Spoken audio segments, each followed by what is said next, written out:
انا نحن نزلنا الذکر وانا لہو لحافظون۔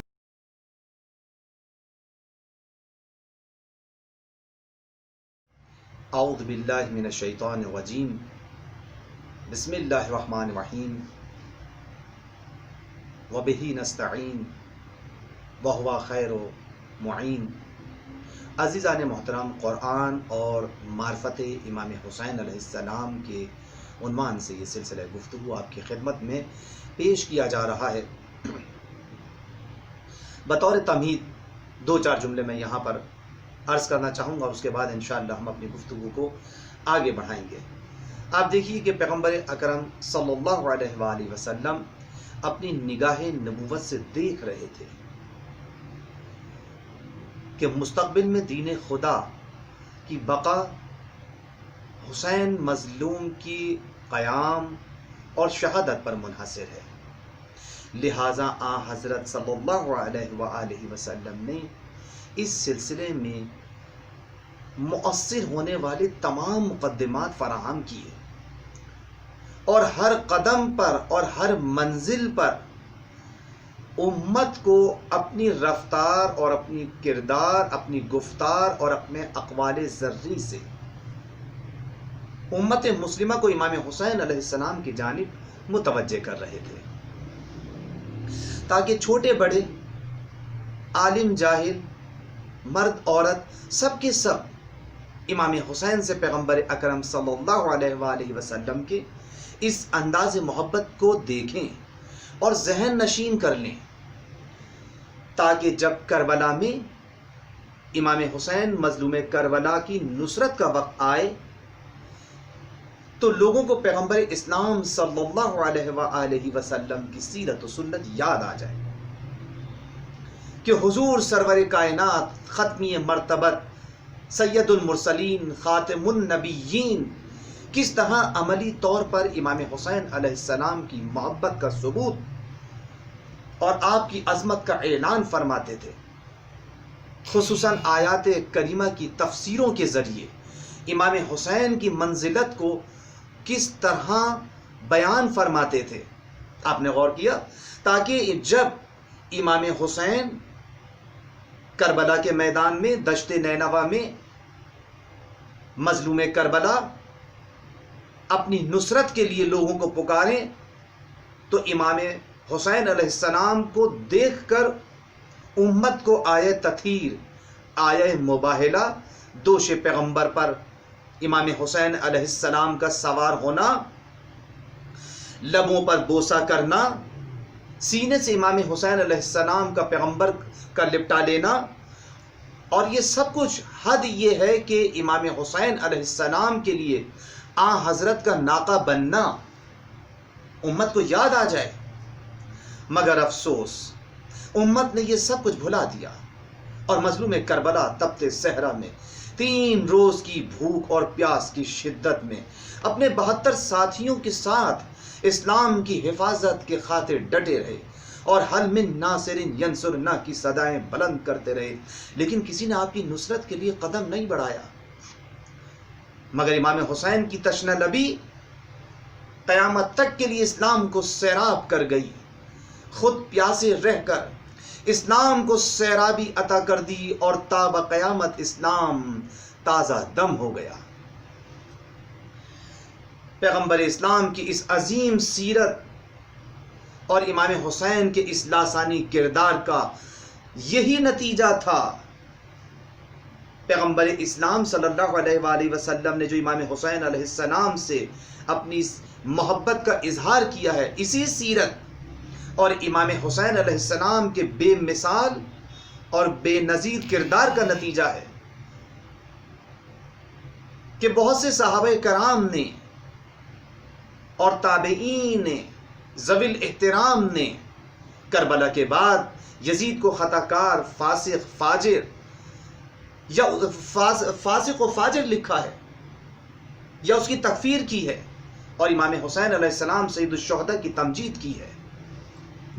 اور آج بھی وہ علماء کرام جن کے یہاں انصاف پایا جاتا ہے، عزیزان محترم، بس میں ایک جملے کے اندر بات کو سمیٹنا چاہوں گا، اس جملے کے اندر کہ عزیزان قدر آج بھی وہ علماء کرام کہ جن کے یہاں انصاف پایا جاتا ہے قیام امام حسین علیہ السلام کی بقا کا ضامن تحریر کرتے ہوئے امام حسین علیہ السلام کے قیام کو اسلام کی بقا کا ضامن تحریر کرتے ہوئے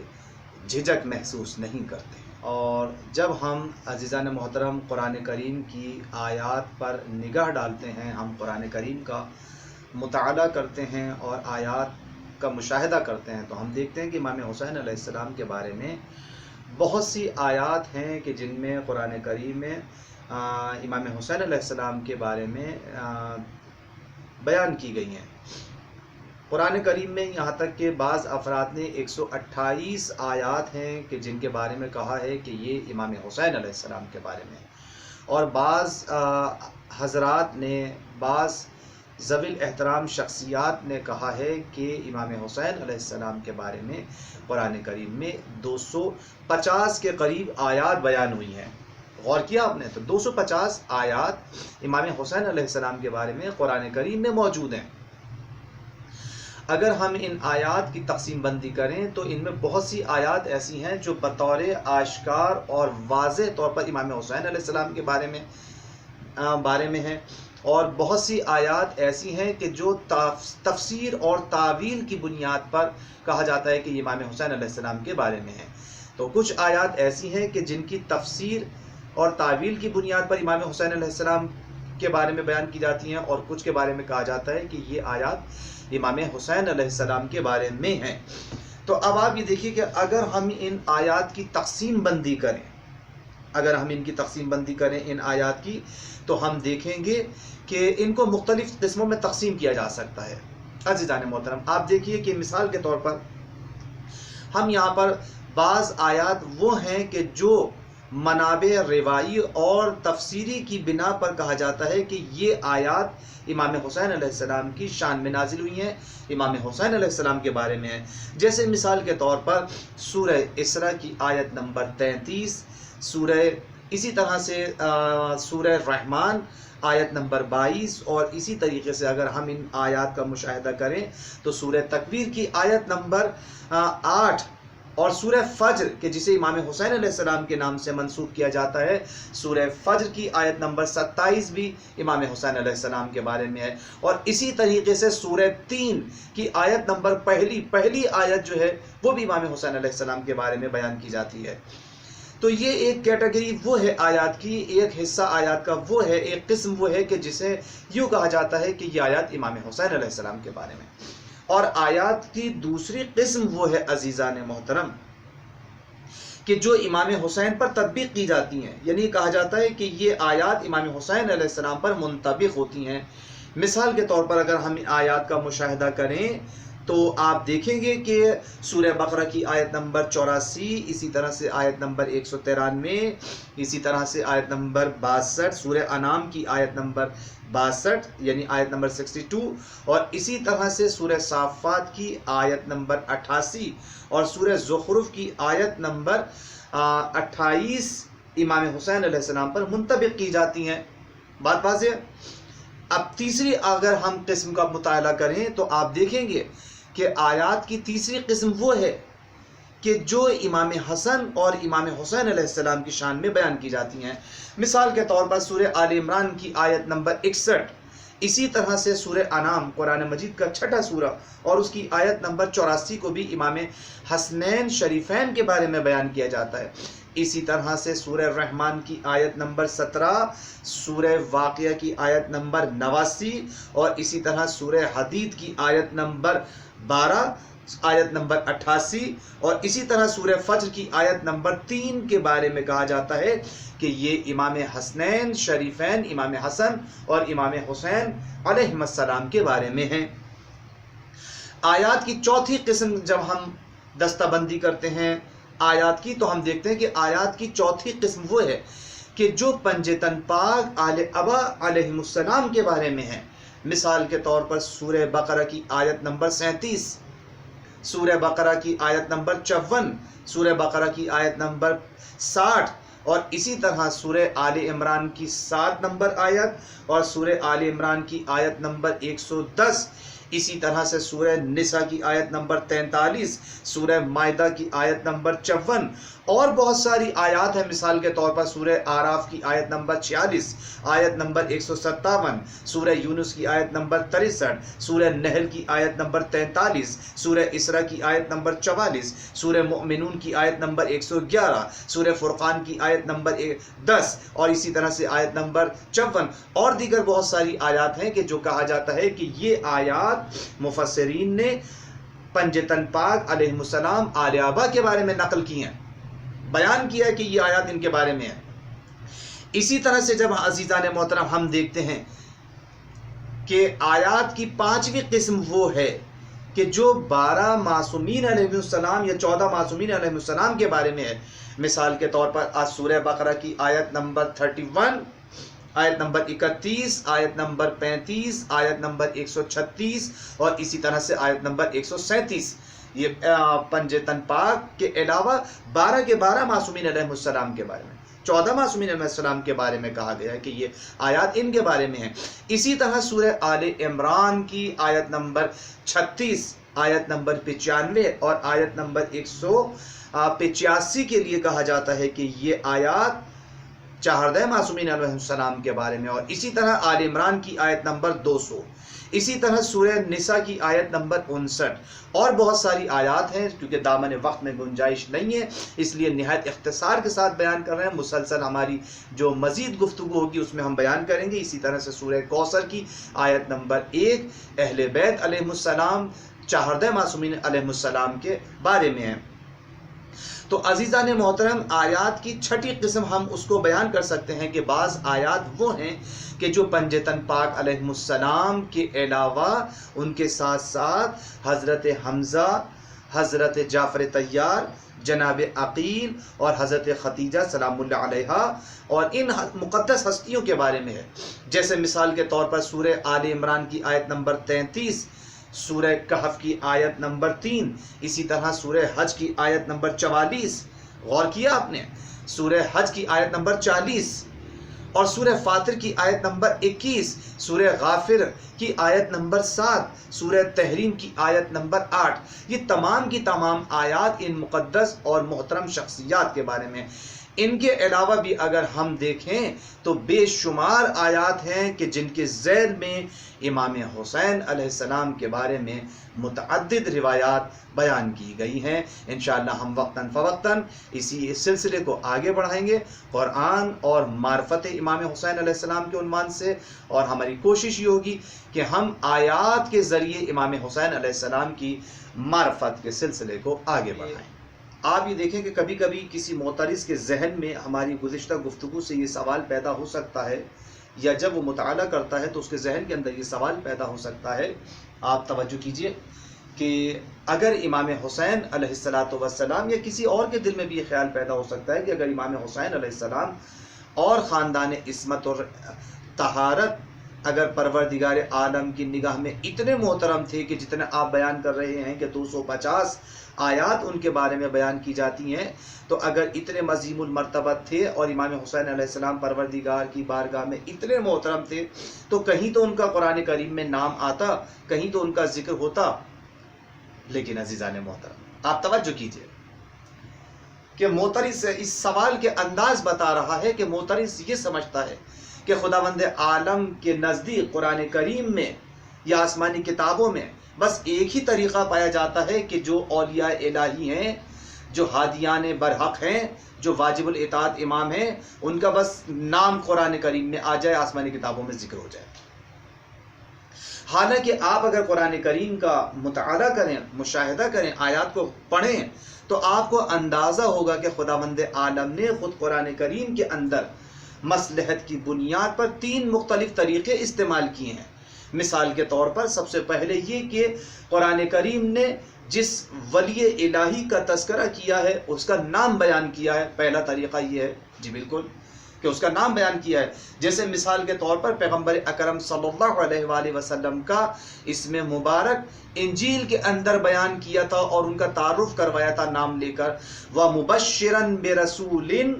یَأْتِی مِن بَعْدِی اسمہ احمد۔ غور کیا آپ نے، اسمہ احمد، کہ ان کا نام احمد ہوگا، سورہ صف کی آیت نمبر 6 مطالعہ کیجئے۔ اسی طرح حضرت داؤد علیہ السلام کا نام لیا ہے، بطور خلیفہ آیا ہے، یا داؤد انا جعلناک خلیفۃ فی الارض، اے داؤد ہم نے تمہیں زمین پر خلیفہ قرار دیا ہے۔ سورہ سواد قرآن مجید کا 26 سورہ سواد قرآن مجید کا 38واں سورہ اور اس کی 26ویں آیت ہے، یا داؤد انا جعلناک خلیفۃ فی الارض۔ تو یہ پہلا طریقہ ہے کہ خداوند عالم نے ولی الہی کا کہ جو واجب الاطاعت شخصیات ہیں ان کا نام بیان کیا ہے۔ کبھی نام نہیں بیان کرتا بلکہ عدد بیان کرتا ہے، جیسے بنی اسرائیل کے نقبہ اور حضرت موسیٰ علیہ السلام کے انتخاب کے مطابق کوہ طور پر جانے والے حضرت موسیٰ علیہ السلام کے ساتھ جو افراد گئے ان کی تعداد بیان کی ہے، ان کے نام نہیں بیان کیے ہیں۔ توجہ کیجیے آپ، سورہ مائدہ قرآن مجید کا 5واں سورہ اور اس کی 125 نمبر آیت کے اندر اس کا تذکرہ موجود ہے۔ اسی طرح سورہ آراف کی آیت نمبر 15 میں یہ تذکرہ موجود ہے۔ آپ ملاحظہ کیجئے کہ یہاں خداوند عالم نے عدد بیان کیا۔ اور تیسرا طریقہ یہ ہے کہ پروردگار عالم صفت کو بیان کرتا ہے۔ آپ دیکھیں کبھی کبھی قرآن کریم الہی شخصیات اور خاصان خدا کی پہچان کا جو تعارف کرواتا ہے، اس تعارف کے لیے نام بیان نہیں کرتا اور نہ ہی ان کی تعداد معین کرتا ہے، بلکہ خداوند عالم ان کی مخصوص صفات کا ذکر کرتا ہے تاکہ لوگ انہیں صفات کمالیہ کے ذریعے پہچان لیں۔ اور کبھی قرآن کریم نے نام اور صفت دونوں کو ایک ساتھ بیان کیا ہے، جیسا اگر آپ ملاحظہ فرمائیں آیت طالوت کو ملاحظہ فرمائیں، وہاں پر جناب طالوت کا نام بھی لیا ہے اور صفت کو بھی بیان کیا ہے۔ اور کبھی فقط صفت کے اوپر پروردگار عالم نے اکتفا کیا ہے، فَسَوْفَ يَأْتِ اللَّهُ بِقَوْمٍ بِحُبِّهِمْ وَيُحِبُّونَهُ أَذِلَّةً عَلَى الْمُؤْمِنِينَ أَعِزَّةً عَلَى الْكَافِرِينَ يُجَاهِدُونَ فِي سَبِيلِ اللَّهِ وَلَا يَخَافُونَ لَوْمَةَ لَائِمٍ۔ توجہ کیجئے، اے ایمان لانے والو، تم میں سے جو کوئی بھی اپنے دین سے پھرتا ہے تو پھر جائے، اللہ کو اس کی کوئی پرواہ نہیں ہے۔ توجہ کیجئے گا، ان قریب ہی خدا ایسے لوگوں کو ظاہر کر دے گا کہ جنہیں خداوند عالم دوست رکھتا ہے اور وہ خدا کو دوست رکھتے ہوں گے، ایمانداروں کے ساتھ منکسر اور کافروں کے ساتھ کڑے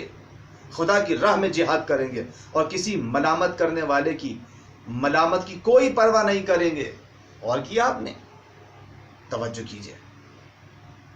پس پروردگار عالم نے امامت خاصہ یعنی امام کس سے ہونا چاہیے، اسی سلسلے کو بیان کیا ہے قرآن کریم میں، اس تیسرے راستے کو اختیار کیا کہ صفات کا بیان کیا، صفات کا تذکرہ کیا ہے۔ بعض آیات میں صراحتاً امامت کے موضوع کو بیان کر دیا گیا، مختلف آیتیں مثال کے طور پہ جیسے آیت تبلیغ ہے، آیت ولایت ہے، آیت اولی الامر ہے، آیت صادقین ہے، آیت ذوی القربہ ہے، اس موضوع کو وضاحت کے ساتھ بیان کر رہی ہیں عزیزان محترم۔ جبکہ بعض دوسری آیات جیسے آیت مباہلہ ہے، آیت تطہیر وغیرہ ہیں، ضمنی طور پر اس مسئلے کو بیان کر رہی ہیں۔ قرآن کریم کی روشنی میں شیعہ نقطہ نظر کے مطابق امام 2 صفات اور 2 خصوصیات کا حامل ہونا چاہیے، اس میں 2 صفات ہونی چاہیے، 2 خصوصیات ہونی چاہیے، ایک عصمت ہے اور دوسرا علم لدنی۔ اور شیعہ اور تمام مکتب اہل سنت، توجہ کیجیے گا، تمام شیعان حیدر کرار اور مکتب اہل سنت دونوں مکاتب فکر اس بات پر متفق ہیں کہ پیغمبر اکرم صلی اللہ علیہ وآلہ وسلم کے بعد حضرت امیر المؤمنین علی ابن ابی طالب اور ان کی پاکیزہ فرزندوں کے علاوہ کسی میں بھی یہ صفات موجود نہیں تھی۔ اور دوسری بات عزیزان محترم، اگر آپ مطالعہ کریں، مشاہدہ کریں تو آپ دیکھیں گے کہ اس میں کوئی شک نہیں ہے کہ قرآن کریم معارف و احکام اسلامیہ کا اہم منبع ہے۔ اگر خدا نہ خواستہ اس مقدس کتاب میں تھوڑی سی بھی تحریف ہو جاتی تو آپ دیکھیں کیا ہوتا، تو تمام مسلمانوں کے لیے غیر معتبر ہو جاتا اور کسی مطلب کے صحیح ہونے کے بارے میں اعتماد قائم نہ ہوتا، نتیجتاً یہ بھی انجیل و توریت کی طرح مشکلات کا شکار ہو کر رہ جاتا۔ قرآن کریم کی تصرف و تحریف سے محفوظ رہنے کے اسباب میں سے ایک سبب یہی ہے کہ معاصرین نزول قرآن کریم میں سے توجہ آپ کیجئے کہ ان میں سے بھی زید و ابو لہب کے علاوہ کسی کا نام بھی مقام تعریف و تنقید میں صراحت کے ساتھ بیان نہیں ہوا ہے۔ حالانکہ نیک لوگوں میں مثال کے طور پہ جیسے حضرت علی علیہ السلام، جناب عمار، جناب سلمان وغیرہ کی تعریف اور مشرکین جیسے ابو جہل وغیرہ کی مذمت میں بہت سی آیات نازل ہوئی ہیں۔ لہٰذا اگر امام حسین علیہ السلام کا نام مبارک قرآن کریم میں ذکر کر دیا جاتا تو بعض عداوت و دشمنی رکھنے والے قرآن میں رد و بدل کرتے تھے اور آپ کے نام مبارک کو مٹانے کی مسلسل کوششیں کرتے رہتے۔ لیکن اب جب کہ قرآن کریم میں آپ کا نام ذکر نہیں کیا گیا ہے تو صرف زر خرید لوگوں کے ذریعے آیات کے شان نزول وغیرہ میں خیانت کرتے رہتے ہیں۔ آپ نے دیکھا ہے نا، جیسے کہ محسوس کیا آپ نے، جیسا کہ آپ کو یاد ہوگا کہ سمرت ابن جندب جو ہے، اس نے حاکم شام کے حکم سے وہ آیت جو امیر المومنین کی شان میں تھی ابن ملجم کی شان میں بیان کی۔ اس سے بھی بڑھ کر بات یہ ہے کہ جب خود پیغمبر اکرم صلی اللہ علیہ وآلہ وسلم کے زمانے میں، اور بلکہ ان کے چلے جانے کے بعد یوں کہا جائے خود پیغمبر کے زمانے میں بھی ایسا نعرہ بلند کر دیا گیا کہ جہاں یوں کہا جاتا ہے کہ ہمارے لیے صرف اور صرف کتاب کافی ہے، تو کیا پیغمبر کی رحلت کے بعد دنیا خاموش رہ جاتی؟ یقیناً اگر اہل بیت کا نام قرآن کریم میں سرحد کے ساتھ آ جاتا تو یہ دنیا، توجہ کیجیے گا، مخالفان اہل بیت نام کو مٹانے کی کوشش کرتے، نام کو مٹانے کی کوشش کرتے، آپ توجہ کریں، نام کو ہٹانے کی کوشش کرتے، توجہ ہے نا۔ دیکھیے، دشمنان اہل بیت ان کے نام قرآن کریم سے حذف کر دیتے اور یہی کہتے کہ ہمیں صرف اتنا ہی قرآن کافی ہے، اور سادہ لوگ، مسلمان سادہ لوگ، امت خاموش بیٹھے دیکھتے رہتے اور کچھ نہ بولتے۔ اسی طرح جیسے اہل بیت کے مخالفین نے اہل بیت علیہ السلام کو اذیتیں پہنچائیں، تکلیفیں پہنچائیں، شہادت کے درجے تک پہنچایا، لیکن دنیا خاموش بیٹھی رہی اور کوئی دفاع کے لیے، مقابلے کے لیے نہ اٹھے۔ اور تیسری بات یہ ہے کہ قرآن کریم میں ائمہ کے اسماء نہ آنے کی ایک اور دلیل یہ بھی ہے کہ قرآن کریم نے فقط کلی مسائل کو بیان کیا ہے، جبکہ جزیات کا بیان نبی کریم صلی اللہ علیہ وآلہ وسلم کے سپرد کر دیا گیا ہے۔ مثال کے طور پر قرآن کریم میں عزیزان محترم نماز کا حکم عام آیا ہے، عام حکم آیا ہے، لیکن 3 یا 4 رکعت کا ذکر قرآن کریم میں نہیں ہے، بلکہ پیغمبر اسلام نے نماز کی تمام جزیات کو بیان کیا ہے۔ پس اس مختصر سی گفتگو میں ہم نے اس بات کو بیان کیا کہ صرف اور صرف نام کا تذکرہ قرآن کریم میں بیان کرنا یہ طریقہ کار نہیں ہے، بلکہ مختلف طریقے بیان کیے گئے ہیں۔ اولیاء الہی کی صفات کو بیان کیا گیا ہے، عدد کو بیان کیا گیا ہے، نام کو بیان کیا گیا ہے۔